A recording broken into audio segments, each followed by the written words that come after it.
So, this is a video I've wanted to make for a while, but in order to do so, I needed to watch the latest SnowWhite movie to get the full picture. You know, when you ask a Gal Gadot fan what they like about her, they usually say how amazing she looks, what a great family person she is, how fun she is during interviews, how great her workout routine is, what a great personality she has, how amazing she looks, and how good she is at hula hooping. That's good and all. But what about her acting?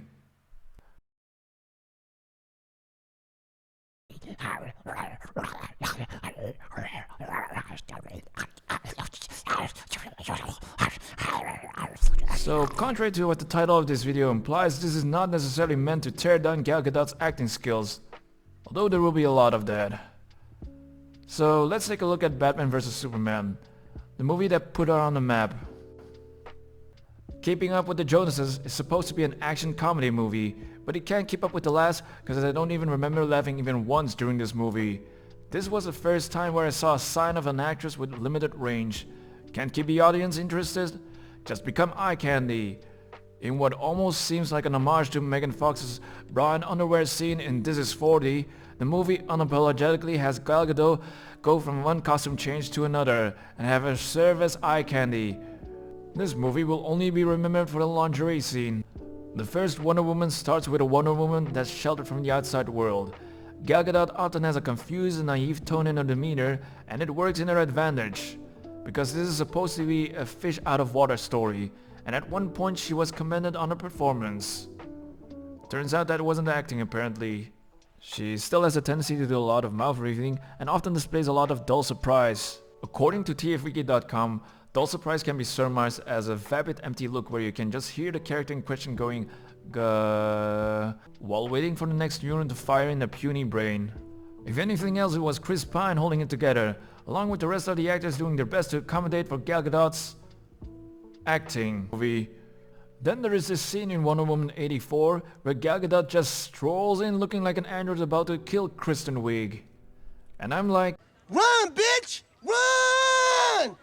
And then there are those lines where she sounds like she's inside. Front for what? A black morning. And of course there is... Max Lord! You're putting yourself and everyone else in grave danger. I need you to give me the stone. What happened to it? Even Pedro Pascal is looking like... That line delivery is so awful. Please get some acting lessons. She either switches between bored out of her mind, poker face, dull surprise, or all of those at once. I mean, look at the scene where she runs. Even the soldiers are looking like, what kind of acting is this? I'm starting to understand why Patty Jenkins had her doubts about Gal Gadot's casting. It's like if Sam Worthington and Megan Fox had a baby, this is what you would get. In Red Notice, Gal Gadot plays yet another Gal Gadot who never loses and can do anything the plot requires her to do from her PC.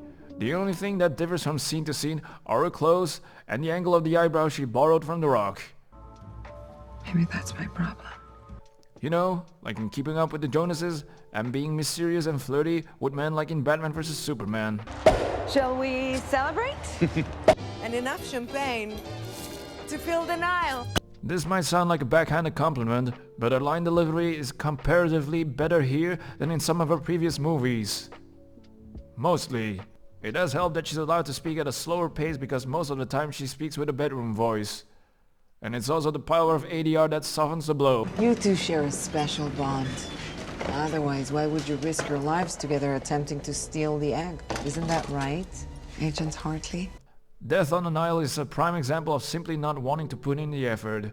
Gal Gadot is supposed to be a British socialite, yet doesn't even bother to sound British at all, which is quite jarring compared to all her other co-stars. And the crazy thing is that she's actually perfectly capable of doing a British accent. I must say, my good fellow, I'm chuffed to bits with my smashing new trousers. It's like she's not even trying, especially with a line delivery like this. And enough champagne to fill the Nile. She does a better acting job in the second half of the movie, however. Oh, never mind then.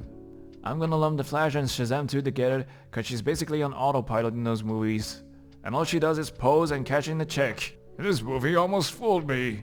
For a brief moment in the opening scene, Gal Gadot actually had some urgency in her voice. And I thought to myself, Maybe, just maybe this time will be different. It wasn't. It didn't take long before she devolved into yet another template from the AI chatbot and started to walk around with the same mildly bored, constipated look on her face. Hell, even her animated version in the opening credits looks bored. You know, something is definitely wrong when even the animators can't save you.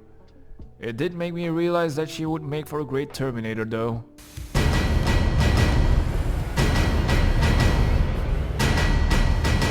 But then came SnowWhite, and he put the final nail in the coffin. Gal Gadot has a song in this movie, and for the first time in her life, she's required to pick up a faster pace than she usually does, because she has to sing. And to me it became painfully obvious that she couldn't keep up with the song. Half of her lines are auto-tuned, and when she speaks she kinda sounds like a nanny. And the other half she sounds like Scooby-Doo. Against me too.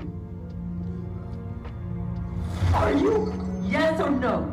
Are you? Yes or no? Are you? The moment the mirror tells her she's not a Ferris anymore, she reacts with the same severity like she just received a parking ticket.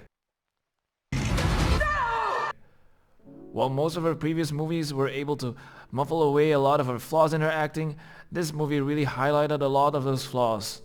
She always has that same cadence in her voice, she still has a tendency to overenunciate every word almost phonetically, and she's still making those weird mouth movements.